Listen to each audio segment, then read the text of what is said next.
Creating a website can be overwhelming, daunting, frustrating, and whatever other adjective you can think of.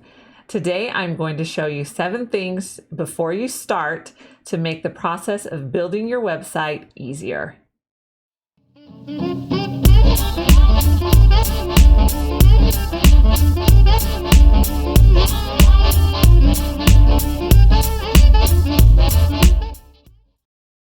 Hey moms, welcome to another episode of the Life Unboxed blog show, where we talk about all things momtrepreneur, from raising your kids to running a business, and to the most important one, keeping your sanity.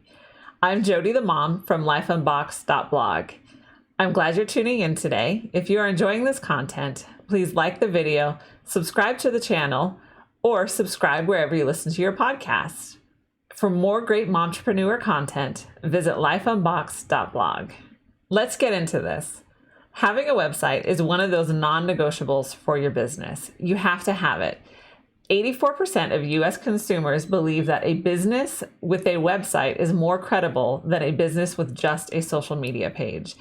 And 90% of consumers search for local businesses online. With numbers like that, you cannot get away from having a website for your business. You will increase your business possibilities by creating a website, but it can be a frustrating and daunting task. If you are starting or growing your business, you can't do it without a website. But I have good news for you.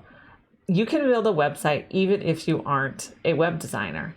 I highly recommend using the Divi theme, as it gives you the most flexibility without needing to know any kind of code or CSS. I will leave the link below if you want to go ahead and check that out.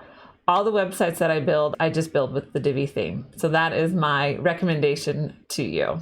But before you jump in and start building a website, there are a few things that you can do to make the process easier and smoother for you. Whether you decide to hire a web designer or do it yourself, these 7 things will jumpstart that process for you, or to start with creating a brief for your web designer. I am going to give you a list of the 7 things we will discuss, and then we will break down each one individually. And I would recommend doing these in order. The first one is to pick your colors. Number 2 is choose your domain. Number 3 is decide on your hosting. Number 4, create a logo. Number 5, pick your fonts. Number 6, create an outline of your website. Number 7, sketch out your page layout. And then we have a bonus number 8, which is pick your theme. Let's get into this. And I really enjoy making websites because it allows me to be more creative, where day to day I'm more administrative. So I like getting into this stuff because my inner creative gets to have fun and play. So the first thing we want to do is to pick colors.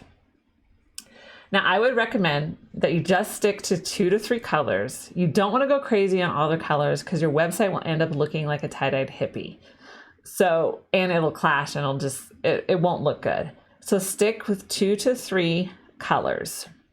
As you pick your colors, keep in mind that they will be incorporated into your logo, social media images, throughout your website, and any place you brand yourself. So unless lime green fits with your brand, that's probably one color you just want to steer clear of. Pick colors that you really like. You can get into all the color theory about the emotional effects of different colors, like blue reflects trust, serenity, and logic, and red is excitement, passion, and appetizing. But regardless of how you decide your colors, start with an anchor color. So you want this to be a color that catches your eye. It would be nice taking up a lot of space on your website without being hard on the eyes. It should pair easily with images. For example, the anchor color for my website, jodierperry.com, is this blue-gray. And you can see I have it in a few different formats. I have it transparent, I have it solid, I have it in my logo here. So this is my main color that I am using. This is also the anchor color that I used for my second business, lifeunboxed.blog. So this was the color that I started with right here in the logo. That's where I added it first. And then I paired with the pink and the green here. I wanted there to be a tie-in, however small, between my jodierperry.com website and my lifeunboxed.blog website. So I chose the blue-gray color as the anchor color for both of those websites. How do you actually find the colors? That is a good question. So there are a few places to get inspiration. Nature, red fall leaves, blue sky, flowers, other websites. You don't have to copy all their colors, but if there's a color that catches your eye, play around with it, use it, save it someplace, whether it's in a Word document, OneNote, or wherever you save things like that. Just keep it on hand and in mind. You can use browser extensions like ColorZilla or Color Picker to find the hex code for a color that you see on the web. So if you're on Amazon and you see a book cover and you're like, oh, I really like that color that they use, you can use ColorZilla or Color Picker and sample the color and to find the hex code for that. I don't have them installed here, so I can't show you, but that's one great way to start choosing your colors for your business and for your website. You can also get a screenshot of the colors that you see on the web and put them into Photoshop or another photo editor. Use the color picker tool or the eyedropper tool and get the hex code with the RGB code and the CMYK code. So CMYK is the color profile for print. RGB is the color profile for the website. And the hex code is typically what themes use as you enter the colors on your website. If you still need inspiration, you can also use an online color generator such as Coolors, COOLORS.co. Now this, I just have a lot of fun with this website. So you can create an account. They have a lot of options here to do a color picker. So you can also use their color picker. You can pick a palette from a photo, create a collage, make a gradient. So there's a lot of options that you have here, but we're gonna start the generator. Okay, so you can hit the space bar to generate random color palettes. You can view the different shades here. It's very nice. Let's go back to the original. You can save to favorites. You can drag over if you wanted it here. You can copy the hex, which we had talked about. So we just copied the hex code. This is your hex code right here. So 880D1E, that's your hex code. Or if you like this color, so let's just pick another color. All right. So you can lock it, and then all of the colors on the second palette, third, and the fourth, and the fifth are going to match the first color that you locked. So you would hit the space bar to generate the complementing colors. So we'll put in, since we have our anchor color, right? So our blue-gray, and we lock that. So we'll just generate some of the colors that match. So we use a green to go with it, not quite one of these, but you can see you have 3 different shades of green.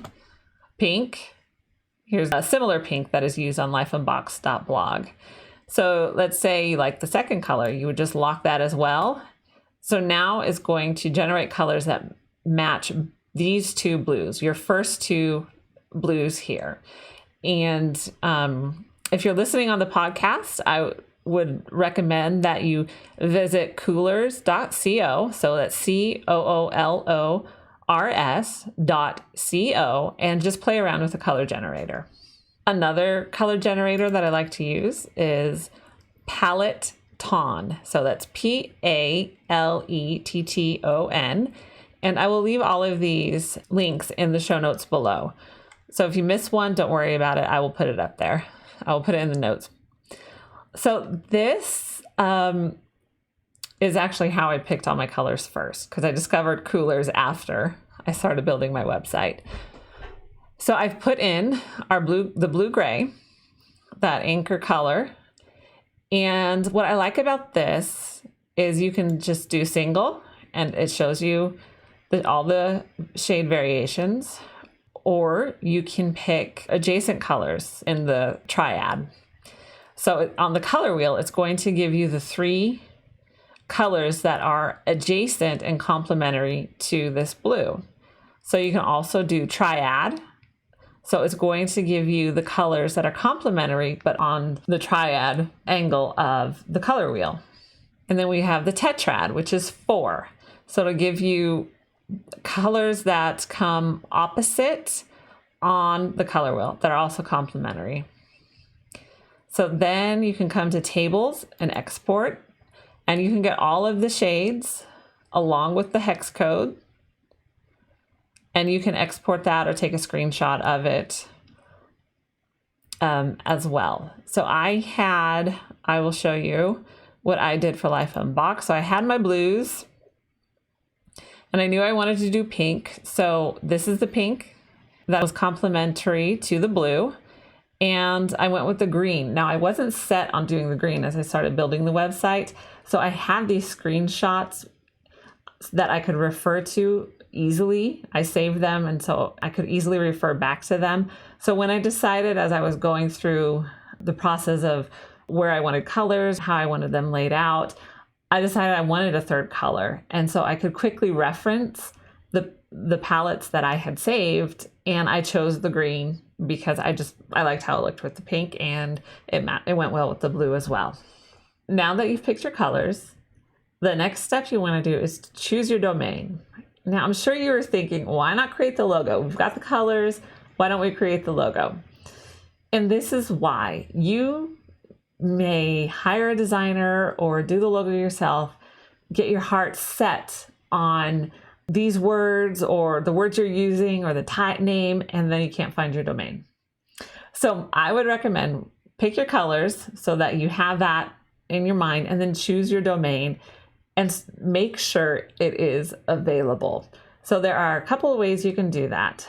Here's one, is to visit a hosting service, and bluehost.com is one I recommend.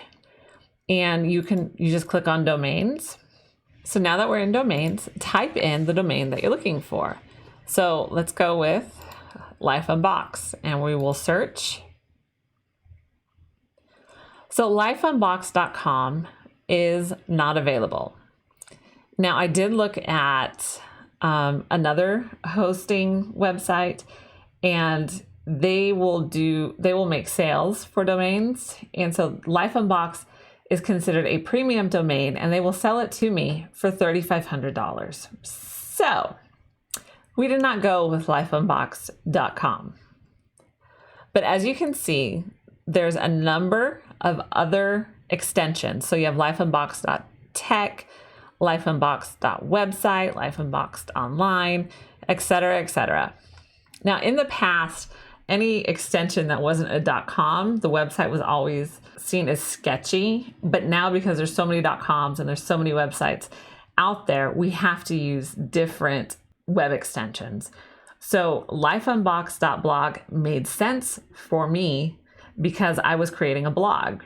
So if you have your heart set on yourdomain.com and is not available, think about what makes sense for your business.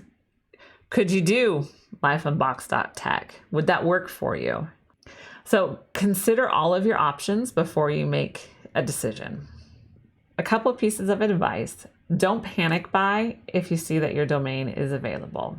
More than likely, it will be available the next day and the day after that as well, because you still have other decisions to make before you actually purchase your domain. And make sure before you just go ahead and purchase that this is the one that will work for you. So think on it. Think about it for a little bit. Run it by some other people that you trust. Just really consider. So you don't need to panic buy your domain if it's available. And if everything that you've put in is not available, go to thesaurus.com and enter your keywords in there and see if there are other words or other terms that you can use that you would be happy with and that would work for you. So don't panic buy if your domain is available, and don't panic if the domain you had your heart set on is not available. There are so many other domains out there, you'll find the right one that will fit your business. I promise. A few things to keep in mind when you are selecting your domain. I know that there is a temptation to let me just hyphenate the whole thing, because those are usually available, but there's a reason they're available. It's because they're very complicated and they're hard to remember.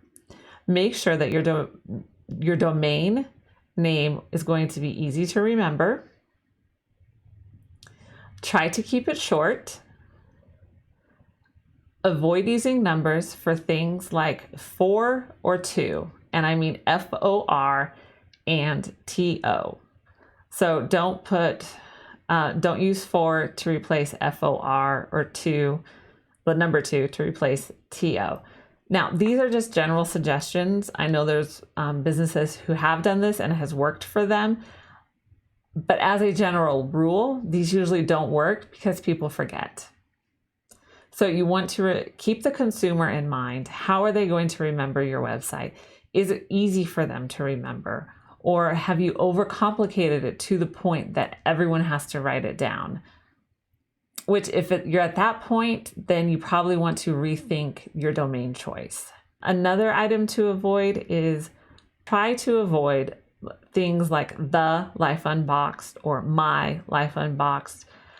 Again, these are just kind of general rules, not hard and fast rules. The reason to try to avoid using the and my is because people forget to add them. So again, it comes down to the consumer. How will the consumer remember your website, and will it be easy for them to remember?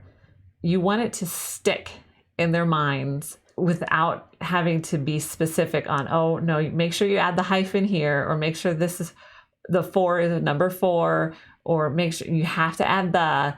All of these things start to overcomplicate your domain name and make it harder for people to find you or to remember where to look.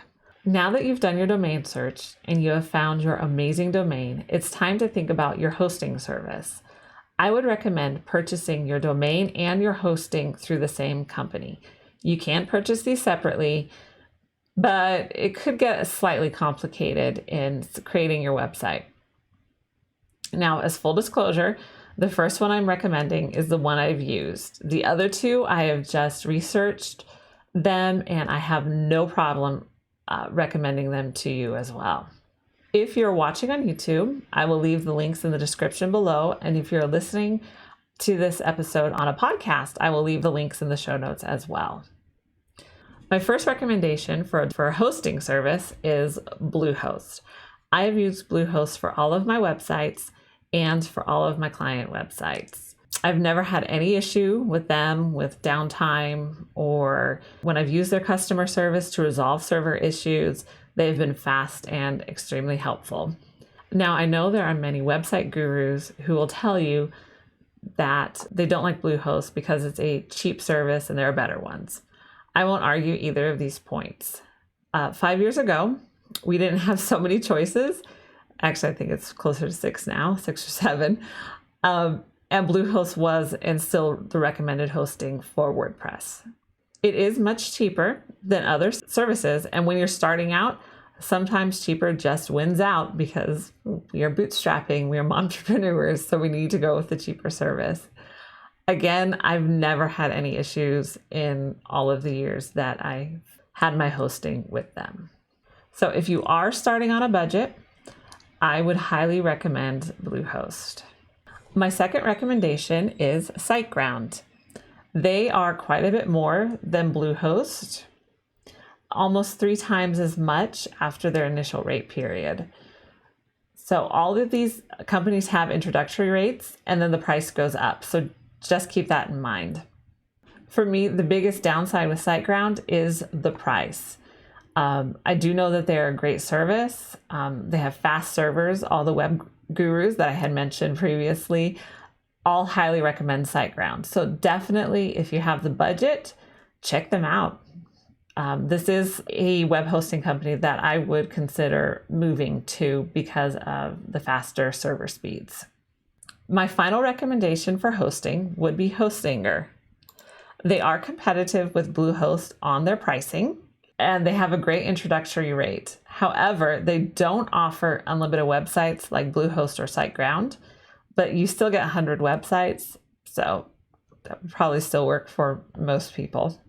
But if you are managing more than 100 websites, you probably want to look at a premium hosting service anyway. So I've never used this service again, but I've heard great things about it. And if you're starting your business on a tight budget, this is one that you definitely want to check out and put on your list. A few final thoughts on the hosting service. Take advantage of the privacy add-on from Bluehost, SiteGround, and HostSinger. All three hosting services provide this. What it does is it masks your information in the public databases. Every website needs to be associated with an address and contact information. So adding this feature will mask your information. It will replace your personal information with the generic hosting information from these hosts. So basically it substitutes their address for your address. And keep in mind, if you start a hosting service and you don't like it, you can always change it. All of these hosting services also offer, I believe, at least a 30-day money-back guarantee, if not more. So you can change it. You can even change it down the line. You will have to migrate your website, and that can cause some issues or problems. So just keep that in mind down the road. But if you aren't so far into your website, the migration may be a very smooth process. Remember, hosting is not a lifelong commitment. Now you're ready to buy your hosting and your domain. So now we are shifting back into the creative side of things. You have your colors, your domain name, your hosting service. So now you're ready to create your logo. And there are so many ways to do this. I've made a video called Creating a Logo that that takes a deep dive into all the different ways that you can create it. So in this section, I'm just going to give you a very brief overview on how to create your logo, but I will link the video, the logo video, in the show notes and in the description below. So here are a few of the numerous ways you can create your logo. First, decide what you want in the logo and get inspiration, or get inspiration and then decide what you want in the logo. If you're looking at a typeface logo, which is a logo that's essentially made from fonts, I recommend the Logo Type book by Michael Evamy, Evamy. That's how you spell his last name. It's a great book for inspiration and ideas. You can do the logo yourself. You can use Canva. And just as a side note, if you use their logo templates, if you're stuck on colors, they will also, so they have the logo templates here, and they will give you the color palette for that as well. So this is another great source to find colors too. So you can use Canva to create your logo. You can use their templates, or you can make it yourself. You can start from a design from scratch and do it yourself. Next is you can commission an artist on Fiverr. And again, you can get something for as low as $10 or $65, or there's a variety of prices on here. So if you have no desire to make your own logo, but you need to do it on a budget, you have a strict budget, this is a great place to find someone who can create your logo. You can also use 99 Designs, which is a more expensive option. I like the fact that you can start a contest and create a contest, so you get a lot of options to choose from, and you only pay for the one that you choose. So you may get, 5 or 6 options, maybe more, and you get to choose the best one that you like. And they're from all different designers and artists, so it will give you a great variety for your specific business. Okay, finally, you can commission a local artist or a graphic designer. This will be your most expensive option, but if you have the budget for it, by all means, commission that artist or graphic designer. Again, I haven't gotten into a lot of detail in this section because I have a whole nother video that goes into how to do this and the different ways that you can do this. And I share some of my expertise from working with artists in the publishing field for about 6 years now, or over 6 years now. Next, you want to pick your fonts. If you are hiring a designer, they will have suggestions for you, especially if they are creating a logo for you. But fonts for your website and your print materials don't need to necessarily be the same font as what's in your logo. They just need to complement your logo. Picking fonts is a lot like picking your colors. You don't want too many. You don't want to go crazy. Usually I pick a font for the title, a font for subheadings, and then a font for the body. If you're using the Divi theme for your website, then Google Fonts comes as part of that theme. And the best way to look through all the fonts that are included in the Divi theme is to actually go to fonts.google.com. And they will give you, and they will show you all of the fonts. So you can just scroll through the fonts and start picking them. I have found that this is just the easiest way to get an overview of all the fonts that are included in the Divi theme. Another tool you can use when you are picking your font is fontjoy.com. And this allows you, so if you see here, you can pick your title font, your subheading font, and your body font. And this also works very similar to how the colors generator worked. So we'll pick Montserrat as our title font, and we're going to lock that. And then we're just going to hit generate. So you can see the subheading font changed and the body font changed. And then we'll hit generate again. And so this website will give you all the complements to the fonts and the different font families. And you can lock the second one. We like the subheading font, and we can generate a body font until we like it. So this will also allow you to choose any kind of font. So you can put in a font. We'll put in Railway, which is one of the fonts. So these are that I have on the lifeunboxed.blog, and I use on my Jodie R. Perry website. So as you can see, you have all of the Railway options. So this is just standard, so we'll go with that. So our title has now changed to Railway, and we're going to unlock our subheading and generate. So here are some font combinations that match Railway. So again, you can have a lot of fun with this website as well. So a couple of things to keep in mind when you're picking your fonts. For the title font, you can go as decorative as you want, because usually your titles are short and sweet and to the point, and people will not be spending a lot of time reading them, usually 5 seconds. For subheadings, you can pick a decorative font or a font that's also easy to read. For a body font, you want to pick a font that is very easy to read. So I wouldn't go very decorative for the body font because it's going to be extremely hard for people to read. So for example, my title font on lifeunboxed.blog is Pacifico, and I will show you what that looks like. So very decorative. This works well for a title. My subheading font is Railway. There it is. So that's my subheading font. And then the body font is Poppins. Okay. And I liked Poppins because it's actually a bold font and not a thin font. So it makes it easier to read, especially if you are looking at the website on a mobile device. In publishing, it is recommended to use a serif font.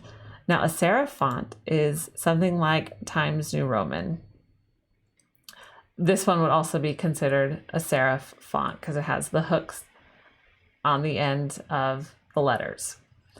And the reason they print books with a serif font is because they say it's easier for your eyes to stay on a line because of the hooks on the letters.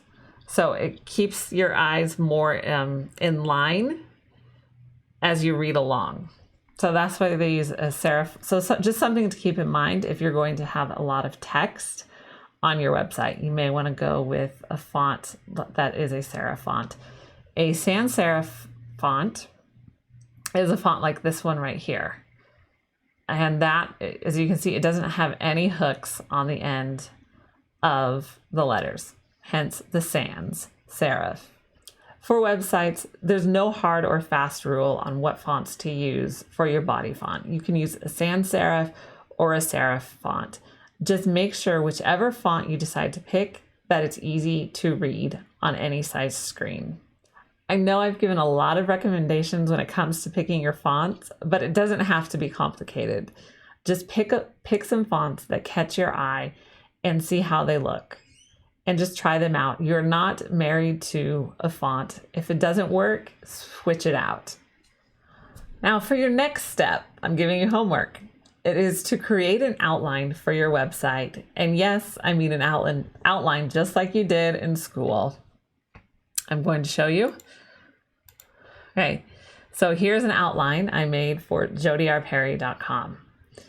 And simply what you're going to do is to just put down on paper what you want on your website. What do you want on your homepage? What other pages do you want on your website? This starts to prepare the ground when you go to design your website. The last thing you want to do is to stare at your screen, ready to build your website, and you have no idea what you want on there. So this is a starting place for you to begin to create your website, and it also gives you the opportunity to really think through what you want on your website. Your outline doesn't have to be complicated. As you can see, my outline is very simple. You just want to start getting your ideas on paper, start to solidify them and clarify what you want on your website. If you're still unsure, get out a piece of paper and do a brain dump. Just write down every single one of your ideas on one sheet of paper and then sort them, and then walk away and then sort them out later. So the next thing I like to do once I've completed the outline is to actually sketch out my ideas on a piece of paper. So let me go to the wider shot and I will show you what I mean.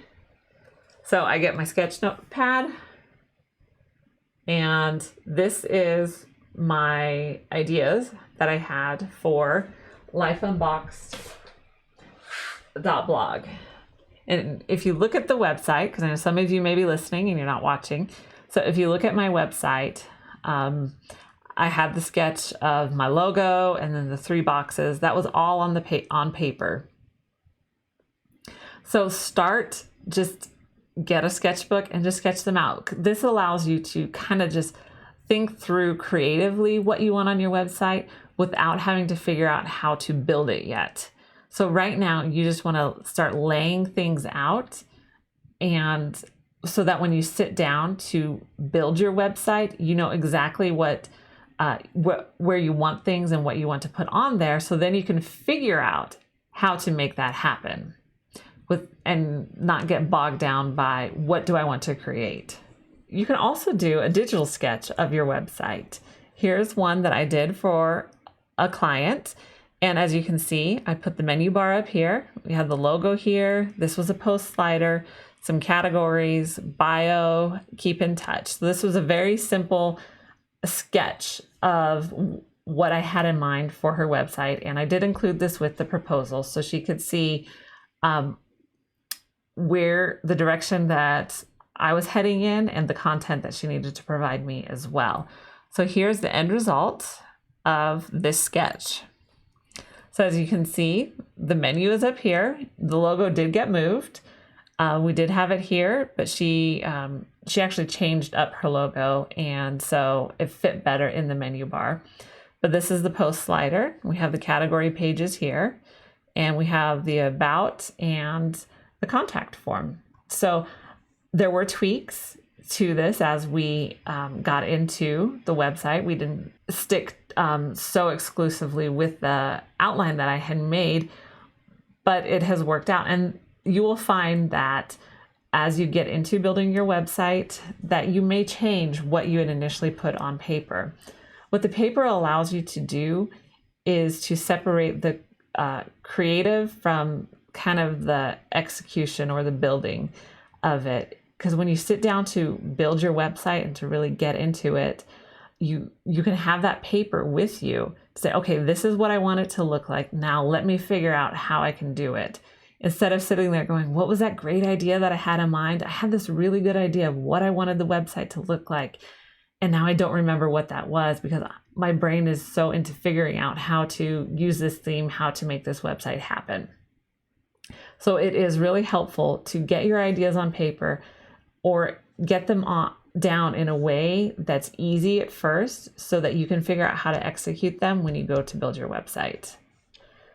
Okay, so for your bonus, pick your theme. Unless you're an expert coder, it's going to be very difficult for you to build a website without a theme. I am not an expert coder, but I have built websites and I do build websites. Okay, the theme I use is Divi, and it is the most popular theme for WordPress. So I just like it because it has an ease of use. I can use it for unlimited number of sites. It gives me a lot of flexibility. If you've ever used other WordPress themes, you're kind of stuck with what they've offered you. And there's not a whole lot of flexibility to actually change the whole look or design of the theme. So Divi gives you that option to really change and customize things to how you want them. I have been using the Divi theme now for well over 5 years. Like I said, it might be 6 or 7 at this point. When I first started, I had to use CSS code to get the look that I wanted. It has come so far now that you do not have to use CSS. You can literally design a website on the front end that is customized for you. Okay, so here's a lesson learned that I'm going to share with you. As I would tell my kids, this is life lesson 575. For Divi's pricing, they offer a yearly access or they offer a lifetime fee. Now, right now they're running their Black Friday sales. So these are not the regular price fees. When we first bought Divi, we did it with the yearly subscription because we weren't sure how this was all going to shake out, how this was all going to work. So we didn't want to spend so much money and then we hated it and we would never use it. So we bought the yearly subscription and then we subscribed again because we're like, hey, this is working. And then we subscribed again. And we're like, yeah, this is still working. And then by the 4th year of subscribing, I was like, I think we need to buy the lifetime membership now because we've already paid for the lifetime membership. The same amount for the lifetime membership as in yearly subscriptions. So my recommendation to you is not to do what I did. Go ahead, and if you are committed to making your website grow and really working your business, get the lifetime subscription. It is totally worth it, and you won't end up paying twice for it. So, and it gives you lifetime updates, which is the most important. Whatever theme you use, whenever you use WordPress, you always have to keep it up to date. And that includes the theme and any plugins that you have in there. So you need those lifetime updates. So having that lifetime subscription with those updates is well worth the price. If you decide to use the Divi theme, go ahead and subscribe to my channel because I will be putting up more videos on how to build with Divi without knowing CSS. And if you have a particular question, go ahead and leave that in the comments below and maybe I'll make a video for you. We have covered so many topics in this video, and if you follow them in order, you'll be well on your way to creating your own website for your business. I hope you join in the conversation by leaving a comment below, or if you have a question, let me know. I would love to answer it. Be sure to like this video and subscribe to the channel and share this video or podcast with your friends. I really appreciate it. Be sure to check out more great momtrepreneur content at lifeunboxed.blog and download the podcast wherever you listen to podcasts.